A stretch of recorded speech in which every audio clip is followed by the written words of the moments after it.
আল্লাহর নবী যদি তোমাকে দেখে চিনে তাহলে তুমি বড় ভাগ্যবান। আর যদি আল্লাহর নবী তোমাকে না চিনে, আল্লাহর নবী বলবে সুহকান সুহকান বান্দা দূর হয়ে যাও, সুহকান সুহকান বান্দা দূর হয়ে যাও, আমি তোমাকে চিনি না। তোমার মুখের মধ্যে দাড়ি নাই, ওই দিন তুমি টের পাইবা।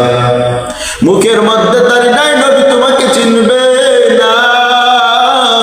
নবী বলবে তুই আমার আদর্শকে মানতে পারিস নাই, তুই আমি নবীর আদর্শ তোর বুকে নাই, তাই আজ তোর কোনো ঠাই নাই, তুই এখান থেকে দূর হ, দূর হ, সুহকান সুহকান তুই এখান থেকে দূর হ।